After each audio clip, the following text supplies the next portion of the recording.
ಮಧ್ಯಪ್ರಾಚ್ಯದಲ್ಲಿ Iran, Israel ಮತ್ತು America ಜಂಟಿ ಯುದ್ಧದಿಂದ ಇಡೀ ವಿಶ್ವಕ್ಕೆ ತೈಲ ಮತ್ತು ಇಂಧನದ ಬಿಕ್ಕಟ್ಟು ಎದುರಾಗಿದೆ.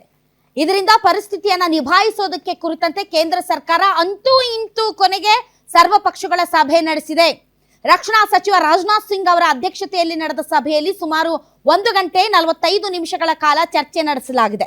ದೇಶದಲ್ಲಿ ಪರಿಸ್ಥಿತಿ ಸಂಪೂರ್ಣ ನಿಯಂತ್ರಣದಲ್ಲಿದೆ ಮತ್ತು ಭಯಪಡುವ ಅಗತ್ಯ ಇಲ್ಲ ಅಂತ ಸರ್ಕಾರ ಸ್ಪಷ್ಟ ಸಂದೇಶವನ್ನ ನೀಡಿದೆ ಮತ್ತು ಪ್ರತಿಪಕ್ಷಗಳಿಗೆ ಇರುವಂತಹ ಹಲವಾರು ಪ್ರಶ್ನೆಗಳಿಗೆ ಸಂಬಂಧಪಟ್ಟಂತೆ ಉತ್ತರವನ್ನ ನೀಡಿದ್ದೇವೆ ಅಂತ ಆಡಳಿತ ಪಕ್ಷ ಹೇಳ್ತಾ ಇದೆ. ಪ್ರಸ್ತುತ ಪರಿಸ್ಥಿತಿಯ ಬಗ್ಗೆ ವಿರೋಧ ಪಕ್ಷಗಳಿಗೆ ಮಾಹಿತಿ ನೀಡುವುದು ಮತ್ತು ರಾಷ್ಟ್ರದ ಏಕತೆಯನ್ನ ಪ್ರದರ್ಶಿಸುವುದು ನಮ್ಮ ಉದ್ದೇಶವಾಗಿತ್ತು. ಆದ್ರೆ ಈ ಸರ್ವಪಕ್ಷ ಸಭೆಗೆ ಪ್ರಧಾನಮಂತ್ರಿಗಳಾಗಲಿ ಮತ್ತು ಅಪೋಸಿಷನ್ ಲೀಡರ್ ರಾಹುಲ್ ಗಾಂಧಿ ಆಗಲಿ ಹಾಜರಿರಲಿಲ್ಲ. ಯಾಕೆ ಅನ್ನೋದೇ ಪ್ರಶ್ನೆ. ಯಾರು ಮಾತಾಡಿಲ್ವಾ? ಆಲ್ ರೈಟ್, ಆಮೇಲೆ ಮಾತಾಡಿದ್ದನ್ನ ನಾವು ತೋರ್ಸೋಣ. ಏನಂದ್ರೆ ಈಗ ಮೋದಿ ಅವರು ಬಂದಿಲ್ಲ ಮತ್ತೆ ರಾಹುಲ್ ಗಾಂಧಿ ಅವರು ಬಂದಿಲ್ಲ, ಯಾಕಿರ್ಬಹುದು ಅಂತ. ಅಲ್ಲ, ರಾಹುಲ್ ಗಾಂಧಿ ಅವ್ರ ಪ್ರಶ್ನೆ ಕರೆಕ್ಟ್ ಆಗಿದೆ ನಿಮ್ದು. ನರೇಂದ್ರ ಮೋದಿ ಅವರ ಬಗ್ಗೆ ಪ್ರಶ್ನೆ ತುಂಬಾ ತಪ್ಪಾಗಿದೆ. ಯಾರ್ರೀ ನರೇಂದ್ರ ಮೋದಿ ಅವರು? ಯಾರು ನರೇಂದ್ರ ಮೋದಿ ಅವರು? ದೇಶದ ಪ್ರಧಾನಿ. ಅವರು ವಿಶ್ವಗುರು. ಅವರು ವಿಶ್ವಗುರು. ಖಾಲಿ ಪೀಲಿ ಇಂಥ ಮೀಟಿಂಗ್ಗಳೆಲ್ಲ ಅಟೆಂಡ್ ಆಗಲ್ಲ. ಅವರು ಇಂಥ ಸಣ್ಣ ಪುಟ್ಟ ಮೀಟಿಂಗ್ಗಳನ್ನ ಅವರು ಅಟೆಂಡ್ ಮಾಡಲ್ಲ. ಅವರು ಇರಬೇಕು ಅಂತ ಬಯಸುವುದು ನಿಮ್ಮ ಮೂರ್ಖತನ. ಅದಕ್ಕೆ ಅವರು ರಾಜ್ಯಸಭೆ ಲೋಕಸಭೆಯಲ್ಲಿ ಭಾಷಣ ಮಾಡಿದ್ದಾರೆ. 10-15 ವರ್ಷಗಳ ತಮ್ಮ ಸಾಧನೆ ಏನು ಅಂತ ಅವರು ಭಾಷಣ ಹೊಡೆದಿದ್ದಾರೆ. ಮತ್ತೇನ್ ಭಾಷಣ ಹೊಡಿತಾರೆ ಆಲ್ ಪಾರ್ಟಿ ಮೀಟಿಂಗ್ ಅಲ್ಲಿ ಅವರು? ಅದಕ್ಕೆ ರಾಜನಾಥ್ ಸಿಂಗ್ ಅವರು ಇದ್ದಾರೆ, ಬೇರೆ ಬೇರೆ ಮಂತ್ರಿಗಳಿದ್ದಾರೆ, ಅವ್ರು ಉತ್ತರ ಕೊಡ್ತಾರೆ. ಮತ್ತೆ ಇವರು ಅಪ್ಪು ಪಪ್ಪು ಗಿಪ್ಪು ಇವ್ರಿಗೆಲ್ಲ ಉತ್ತರ ಕೊಡೋದಕ್ಕೆ ಅವರೇ ಸಾಕು. ವಿಶ್ವಗುರು ಬೇಕಾ? ಅವ್ರು ಏನಿದ್ರು ಕೂಡ ಇಸ್ರೇಲ್, ಅಮೆರಿಕ ಈ ರೀತಿಯಾದಂತಹ ಹೊರ ದೇಶಗಳ ದೊಡ್ಡ ದೊಡ್ಡ ಇಂಟರ್ನ್ಯಾಷನಲ್ ಲೀಡರ್ಸ್, ವರ್ಲ್ಡ್ ಲೀಡರ್ಸ್ ಜೊತೆ ಮಾತಾಡೋರು ಅವರು. ಆಮೇಲೆ ಸದನದಲ್ಲಿ ಬಿಜೆಪಿ ಅವರು ಮಾತ್ರ ನಮ್ಮಿಂದ ಆಯ್ಕೆ ಆದಂತವ್ರು. ಇವರೆಲ್ಲ ಗಾಳಿಗೆ ಹಂಗೆ ತೂರ್ ಬಂದವ್ರು. ಇವರು ಅಪೋಸಿಷನ್ ಪಾರ್ಟೀಸ್ ಯಾರ್ಯಾರು ಇದಾರಲ್ಲ ಅವರೆಲ್ಲೂ ಸಂಸತ್ ಸದಸ್ಯರಾಗಿರೋದು ಗಾಳಿಗೆ ತೂರಿ ಬಂದವರು. ಅವರು ದೇಶದ ಪ್ರಜೆಗಳಿಂದ ಆಯ್ಕೆ ಆದವರಲ್ಲ. ದೇಶದ ಪ್ರಜೆಗಳಿಂದ ಆಯ್ಕೆ ಆದವರು ಕೇವಲ ಬಿಜೆಪಿ ಸಂಸದರು ಮಾತ್ರ. ನೋಡಿ, ಇವತ್ತು ದೇಶದ ಪ್ರಧಾನಿಗಳು ಸಂಸತ್ನಲ್ಲಿ ಹೇಳಿದ್ರು ಆಲ್ ಪಾರ್ಟಿ ಮೀಟಿಂಗ್ ಮಾಡ್ತೀವಿ ಅಂತ. ಎಲ್ಲರೂ ಅಂದ್ಕೊಂಡಿದ್ರು ಇಂತಹ ಕ್ರೈಸಿಸ್ ಸಂದರ್ಭದಲ್ಲಿ ಮಧ್ಯಪ್ರಾಚ್ಯದಲ್ಲಿ ಏನು ಯುದ್ಧದ ಬಿಕ್ಕಟ್ಟು ತಲೆದೋರಿದೆ, ಅದರಿಂದ ಪರಿಸ್ಥಿತಿ ನಮ್ದು ಬಿಗಡಾಯಿಸಿದೆ. ಮುಂದಿನ ದಿನಗಳಲ್ಲಿ ಇದು ಕಂಟಿನ್ಯೂ ಆದ್ರೆ ನಮ್ಮ ಪರಿಸ್ಥಿತಿ ಇನ್ನೂ ಚಿಂತಾಜನಕವಾಗುತ್ತೆ. ಕೋವಿಡ್ ನಲ್ಲಿ ನಾವು ಯಾವ ರೀತಿ ಒಗ್ಗಟ್ಟಾಗಿ ಸವಾಲನ್ನ ಎದುರಿಸಿದ್ದೀವಿ, ಈಗಲೂ ಅದೇ ರೀತಿ ಎದುರಿಸೋಣ ಅಂತ ಹೇಳಿದ ಮೇಲೆ ಜನರಿಗಂತೂ ಒಂದು ಭಯ ಬಂದಿದೆ. ಇವತ್ತು ಆಲ್ ಪಾರ್ಟಿ ಮೀಟಿಂಗ್ ಅನ್ನ ಅಂತೂ ಇಂತೂ ಕರೆದಿದ್ದಾರೆ. ಕರೆದರೆ ಒಂದು ಪ್ರಧಾನಮಂತ್ರಿಗಳು ಅಲ್ಲಿ ಇಲ್ಲ.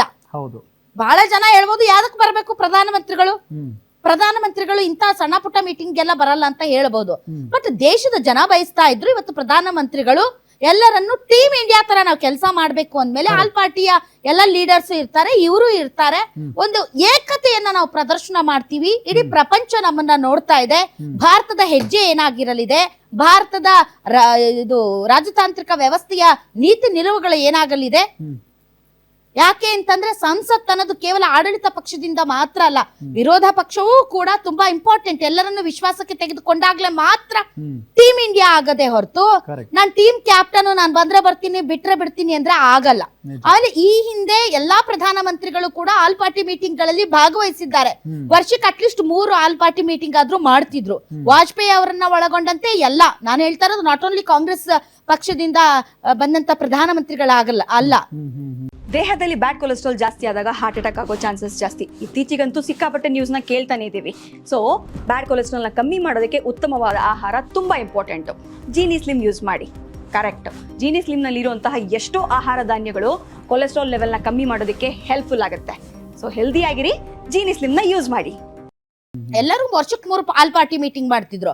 ಬಟ್ ಪ್ರಧಾನಮಂತ್ರಿಗಳು, ಈಗಿನ ಪ್ರಧಾನಮಂತ್ರಿಗಳು ಅವ್ರು ಆಲ್ ಪಾರ್ಟಿ ಮೀಟಿಂಗ್ ಬರಲ್ಲ. ಅವರು ಅದು ಪಹಲ್ಗಾಮ್ ದಾಳಿ ಮತ್ತು ಇದು ಇನ್ನೊಂದಾಯ್ತಲ್ಲ ಪುಲ್ವಾಮಾ ದಾಳಿ ಮತ್ತು ಆಪರೇಷನ್ ಸಿಂಧೂರ, ಈ ಟೈಮಲ್ಲಿ ಆಲ್ ಪಾರ್ಟಿ ಮೀಟಿಂಗ್ ಮಾಡಿದಾಗ ನರೇಂದ್ರ ಮೋದಿ ಅವರು ಅಟೆಂಡ್ ಆಗಿರ್ಲಿಲ್ಲ. ಆ ವಿಷಯಕ್ಕೆ ಹೋದ್ರೆ ಡೊನಾಲ್ಡ್ ಟ್ರಂಪ್ ಹುಚ್ಚನೋ, ದಿನಕ್ಕೊಂದು ಹೇಳಿಕೆ ಕೊಡ್ತಾನೋ, ಪ್ರತಿದಿನ ಪ್ರೆಸ್ನ ಫೇಸ್ ಮಾಡ್ತಾರೆ. ಪ್ರಶ್ನೆಗಳನ್ನ ಎದುರಿಸ್ತಾರೆ, ಹೌದು. ಅಪೋಸಿಷನ್ ಪ್ರಶ್ನೆಗಳನ್ನ ಎದುರಿಸ್ತಾರೆ, ಜನಸಾಮಾನ್ಯರ ಪ್ರಶ್ನೆಗಳನ್ನ ಎದುರಿಸ್ತಾರೆ. ಅವ್ರು ಕೊಡೋ ಉತ್ತರ ಸಮಂಜಸವ ಅಲ್ವಾ ಹುಚ್ಚಾಟನ ಅದು ಬೇರೆ ವಿಚಾರ, ಬಟ್ ಆ ಗಟ್ಟಿತನ ಅಂತೂ ಪ್ರದರ್ಶನ ಮಾಡ್ತಾರೆ. ಆದ್ರೆ ನಮ್ಮ ಪ್ರಧಾನ ಮಂತ್ರಿಗಳು ಬಳಿ ಭಾಷಣ ಹೊಡಿತಾರೆ, ಆದ್ರೆ ಉತ್ತರಗಳಿಗೆ ಅವರು ಜವಾಬ್ ಕೊಡೋದು, ಪ್ರಶ್ನೆಗಳಿಗೆ ಜವಾಬ್ ಕೊಡೋಕೆ ಅವ್ರು ಬರದೇ ಇಲ್ಲ. ಫ್ರೀ ಫಿಕ್ಸ್ಡ್ ಏನಾದ್ರೂ ಇಂಟರ್ವ್ಯೂಸ್ ಇದ್ರೆ ಮಾತ್ರ ಪ್ರಿಫಿಕ್ಸ್ಡ್ ಕ್ವಶನ್ಸ್ ಗೆ ಉತ್ತರ ಕೊಡ್ತಾರೆ. ಸ್ಪಾಂಟೇನಿಯಸ್ ಆಗಿ ಒಂದು ದಿನಾನು ಅವ್ರ ಪ್ರೆಸ್ ಮೀಟ್ ಅನ್ನ 12 ವರ್ಷಗಳಲ್ಲಿ ಅವ್ರು ಫೇಸ್ ಮಾಡಿಲ್ಲ ಅನ್ನೋದು ವಿರೋಧ ಪಕ್ಷಗಳು ಪ್ರತಿದಿನ ಮಾಡ್ತಾ ಇರುವಂತಹ ಆರೋಪ. ಇವತ್ತು ಕೂಡ ವಿರೋಧ ಪಕ್ಷಗಳು ಕೇಳುವಂತಹ ಪ್ರಶ್ನೆಗಳಿಗೆ ಉತ್ತರ ಕೊಡಕ್ಕಾಗದೆ ಏನಾದ್ರೂ ಅವ್ರು ಬರ್ಲಿಲ್ವಾ? ಅದನ್ನ ಬಯಸೋದ್ರಲ್ಲಿ ತಪ್ಪೇನಿದೆ ಅಂತ. ಈಗ ರಾಹುಲ್ ಗಾಂಧಿ ವಿಚಾರಕ್ಕೆ ಬರೋಣ. ಈಗ ರಾಹುಲ್ ಗಾಂಧಿ ಅವರು ಬರ್ದೇ ಇರುವಂತಹ ವಿಚಾರಕ್ಕೆ ಸಂಬಂಧಪಟ್ಟಂತೆ ಬಿಜೆಪಿಯ ಅನುಯಾಯಿಗಳು, ಅಭಿಮಾನಿಗಳು ಮತ್ತು ಬಿಜೆಪಿ ನಾಯಕರುಗಳು ಸಾಲು ಸಾಲು ಕಮೆಂಟ್ಸ್ ಅನ್ನ ಹಾಕಿದ್ದಾರೆ. ಪ್ರಹ್ಲಾದ್ ಜೋಶಿ ಅವರು ಹೇಳ್ತಾರೆ, ಈಗ ದೇಶಕ್ಕೆ ಸಮಸ್ಯೆ ಇರೋದು LPG ಸಮಸ್ಯೆ ಅಲ್ಲ, LOP ಸಮಸ್ಯೆ. ಅಂದ್ರೆ leader of opposition is the ಇದು ಸಮಸ್ಯೆ, LPG ಸಮಸ್ಯೆ ಇಲ್ವಂತೆ, leader of opposition is the ಸಮಸ್ಯೆ ಅಂತೆ. ಏನ್ರಿ ಮಾತಿದು? ಇಡೀ ದೇಶ, ಇಡೀ ಪ್ರಪಂಚ ತೈಲ ಕೊರತೆಯಿಂದ ಬಸವಳಿದಿದೆ, ಬಳಲ್ತಾ ಇದೆ. ಎಲ್ಲ ದೇಶಗಳು ಕೂಡ ಮುಂದೆ ಹೆಂಗಪ್ಪ ಅಂತ ತಲೆ ಮೇಲೆ ಕೈ ಹೊತ್ಕೊಂಡು ಕೂತ್ಕೊಂಡಿದ್ದಾರೆ. ಅಂತ ಸಂದರ್ಭದಲ್ಲಿ ಈ ನಮ್ಮ ದೇಶದ ಚುಕ್ಕಾಣಿ ಹಿಡಿದಿರುವಂತಹ ಬಿಜೆಪಿ ನಾಯಕರಿಗೆ ಬರೀ ರಾಹುಲ್ ಗಾಂಧಿದೇ ಚಿಂತೆ. ದೇಶದಲ್ಲಿ ಎದುರಾಗಿರುವ ಸಮಸ್ಯೆಗೆ ಜವಾಹರ್ಲಾಲ್ ನೆಹರು ಇಂದ ಹಿಡಿದು ಇಂದಿರಾ ಗಾಂಧಿ ಹಿಡಿದು ರಾಹುಲ್ ಗಾಂಧಿನೇ ಎಲ್ಲದಕ್ಕೂ ಉತ್ತರ. ಎಲ್ಲಾ ಸಮಸ್ಯೆಗಳಿಗೂ ಒಂದೇ ಉತ್ತರ, ಅದು ರಾಹುಲ್ ಗಾಂಧಿ. ಇವತ್ತು ಸ್ವತಃ ಪ್ರಧಾನಮಂತ್ರಿಗಳು ಈ ಒಂದು ಆಲ್ ಪಾರ್ಟಿ ಮೀಟಿಂಗ್ ಗೆ ಅಟೆಂಡ್ ಆಗಿಲ್ಲ, ಆದ್ರೆ leader of opposition Rahul Gandhi ಬರ್ಲಿಲ್ಲ ಅಂತ ಏನೇನ್ ಸ್ಟೇಟ್ಮೆಂಟ್ ಗಳು ಕೊಟ್ಟಿದ್ದಾರೆ ಗೊತ್ತಾ? ಅಂದ್ರೆ LPG ಸಮಸ್ಯೆ ಇಲ್ಲ, ರಾಹುಲ್ ಗಾಂಧಿ ಸಮಸ್ಯೆ. ಏನ್ರಿ ಇದು? ಅಂದ್ರೆ ನಿಮ್ಮನ್ನ ಯಾರು ಪ್ರಶ್ನೆ ಮಾಡಂಗಿಲ್ವಾ? ನಿಮ್ಮನ್ನ ಪ್ರಶ್ನೆ ಮಾಡಿದ್ರೆ ಅವ್ರು ದೇಶದ್ರೋಹಿಗಳಾಗ್ತಾರಾ? ರಾಹುಲ್ ಗಾಂಧಿ ಅವರು ಸರ್ಕಾರದ ರಾಹುಲ್ ಗಾಂಧಿ ಅಥವಾ ವಿಪಕ್ಷಗಳು ಇರೋದು ಎಲ್ಲಾರು ಭಕ್ತರು ಇವ್ರಿಗೆ ಉಗೆ ಉಗೆ ಅಂತಾರಲ್ಲ, ಹಂಗ ಉಗೆ ಅನ್ನೋದಕ್ಕ ಇರೋದು? ಅದೇ ವಿಚಾರ ಅಥವಾ ಇದೇ ರೀತಿ ನಮ್ಮ ರಾಜ್ಯದಲ್ಲಿರುವಂತಹ ವಿಪಕ್ಷ ಆರ್ ಅಶೋಕ್ ಅವರು, ವಿಜಯೇಂದ್ರ ಅವರು, CT ರವಿ ಅವರು ನಡ್ಕೊಂಡ್ರೆ ನಾವು ಸುಮ್ನೆ ಇರ್ತೀರಾ? ಎಂತ ವಿಪಕ್ಷ ರೀ ನೀವು? ಒಂದ್ ಪ್ರಶ್ನೆ ಕೇಳಕ್ ತಾಕತ್ತಿಲ್ಲ ನಿಮ್ಗೆ ಅಂತ ನಾವೇ ಬಯಲ್ವಾ? ಆದ್ರೆ ಕೇಂದ್ರದಲ್ಲಿ ಮಾತ್ರ ವಿಪಕ್ಷಗಳು ಇವ್ರನ್ನ ಪ್ರಶ್ನೆ ಕೇಳಬಾರ್ದು. ವಿಪಕ್ಷಗಳು ಏನಾದ್ರೂ ಪ್ರಶ್ನೆ ಕೇಳ್ಬಿಟ್ರೆ ಇವ್ರಿಗೆ ದೇಶದ್ರೋಹಿಗಳು. ಈಗ ನರೇಂದ್ರ ಮೋದಿ ಅವರ ನೀತಿ ನಿಲುವುಗಳು, ನೀವು ಸರೆಂಡರ್ ಆದ್ರಿ, ನೀವು ಕಾಂಪ್ರಮೈಸ್ ಆದ್ರಿ, ಸರಿಯಾದ ಸಮಯಕ್ಕೆ ಸರಿಯಾದ ನಿರ್ಧಾರಗಳನ್ನ ನೀವು ತೆಗೆದುಕೊಳ್ಳಲಿಲ್ಲ. ಭಾರತ ಒಂದು ಶಾಂತಿ ದೂತ ರಾಷ್ಟ್ರ, ಹೀಗಾಗಿ ನೀವು ಯಾವುದೇ ರೀತಿಯಾದಂತಹ ಒಂದು ರಾಜತಾಂತ್ರಿಕ ವ್ಯವಸ್ಥೆಯಲ್ಲಿ ಗಟ್ಟಿತನವನ್ನ ಪ್ರದರ್ಶನ ಮಾಡಿಲ್ಲ ಅನ್ನುವಂತಹ ಹೇಳಿಕೆಗಳು ಮತ್ತು ವಿರೋಧಗಳನ್ನ ನೀವು ಅದನ್ನ ಪಾಸಿಟಿವ್ ತಗೊಳ್ತಿರೋ ನೆಗೆಟಿವ್ ತಗೊಳ್ತಿರೋ ಅದು ಬೇರೆ ವಿಚಾರ. ಆದರೆ ಮೋದಿ ಅವರನ್ನ ಪ್ರಶ್ನಿಸಿದ ಮಾತ್ರಕ್ಕೆ ಅವ್ರಿಗೆ ದೇಶದ್ರೋಹಿ ಅಂದು ಬಿಡೋದು, ದೇಶ ವಿರೋಧಿ ಹೇಳಿಕೆಗಳನ್ನ ಕೊಡ್ತಾರೆ ಅಂತ. ಹೌದು, ಇಡೀ ದೇಶ ಮೋದಿ ಅವ್ರನ್ನ ಆಯ್ಕೆ ಮಾಡಿದೆ, ಇಲ್ಲ ಅಂತಿಲ್ಲ, ಹೇಳಿಲ್ಲ. ಆದರೆ ಮೋದಿ ಅವರ ತಪ್ಪು ಆಯ್ಕೆಗಳಿಗೆ ಅಥವಾ ತಪ್ಪು ತೀರ್ಮಾನಗಳಿಗೆ ಇಡೀ ದೇಶ ಬಾಧ್ಯಸ್ಥರಾಗೋದಿಲ್ಲ. ಪ್ರಶ್ನಿಸಿದ ಮಾತ್ರಕ್ಕೆ ದೇಶದ್ರೋಹಿಗಳು ಆಗೋದಿಲ್ಲ. ನೀವ್ ಯಾರನ್ನೇ ತಗೊಳ್ಳಿ, ಅದು ಪತ್ರಕರ್ತರೇ ತಗೊಳ್ಳಿ ಅಥವಾ ಅಪೋಸಿಷನ್ ಲೀಡರ್ಸೇ ತಗೊಳ್ಳಿ ಅಥವಾ ಜನಸಾಮಾನ್ಯರೇ ಆಗ್ಲಿ ಅಥವಾ ಬೇರೆ ಯಾರೇ ಆಗ್ಲಿ, ಯಾರು ಪ್ರಶ್ನೆ ಮಾಡಬಾರ್ದು ಮೋದಿ ಅವರನ್ನ. ಮೋದಿ ಅಂದ್ರೆ ಭಾರತ ದೇಶ, ಭಾರತ ದೇಶ ಅಂದ್ರೆ ಮೋದಿ. ಇವತ್ತು ನೋಡಿ ಇನ್ನೊಂದು ಕಮೆಂಟ್ ಏನು, Rahul Gandhi denied proves his loyalty for being anti India. ಅಂದ್ರೆ ಅವ್ರು ಬರ್ದೇ ಇರೋದು ಆಂಟಿ ಇಂಡಿಯಾ ಆದ್ರೆ ಮೋದಿ ಅವ್ರು ಬರ್ದೇ ಇರೋದು ಆಂಟಿ ಇಂಡಿಯಾ ಆಗಲ್ವಾ? ಅಂದ್ರೆ ಎಲ್ಲಾ ರೂಲ್ಸ್ ಅಪೋಸಿಷನ್ ಲೀಡರ್ಗೆ ಅನ್ವಯ ಆಗುತ್ತೆ, ಆದ್ರೆ ಮೋದಿ ಅವ್ರಿಗೆ ಮಾತ್ರ ಏನು ಅನ್ವಯ ಆಗಲ್ಲ.